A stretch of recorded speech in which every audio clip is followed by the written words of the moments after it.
An average gas price of $3.19 a gallon here on the island. More and more people are waiting to the very last minute to fuel up. But experts warn, don't rely too much on the miles to empty gauge on your vehicle. Our Tama Ponton is on Pump Patrol tonight and live in Syosset to explain for us. Tama. Well, Macy, we are here on Jericho Turnpike with Thunderbolt 12, where we're talking about when you take a look at the display for your gas, what do you go by to say, okay, I'm going to go to the gas station and get more gas? Well, you shouldn't be looking at miles to empty. Usually when the light comes on, to be honest.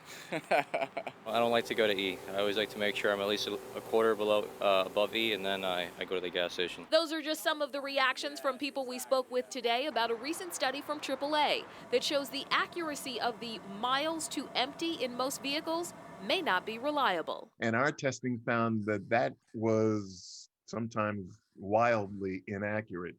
Sometimes it could be like 6.5%, 7% off, which works out to 2.5 miles per gallon. So it tells you, you're getting 25 miles per gallon. You might only be getting 23. And as a result, it throws off the miles to empty. According to AAA, of the 3 ways you can monitor how much gas is in your vehicle, miles to empty, the low fuel warning light, and the fuel gauge, it's the fuel gauge that you should rely on to reflect how much gas more accurately is left in the tank.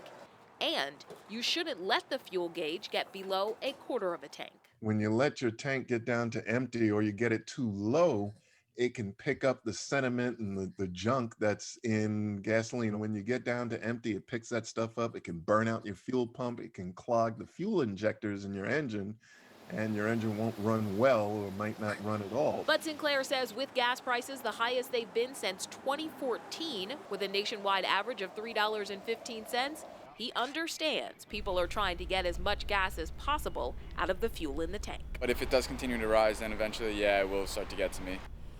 Well, Tama, we've all felt the rise. Are we going to get some relief from the pain at the pump anytime soon? Well, unfortunately, Macy, that is not likely to happen anytime soon. AAA says demand for gas is up as more people are driving. And while OPEC is going to gradually increase production after a cut during the height of the pandemic, prices are not likely to drop until the fall or winter.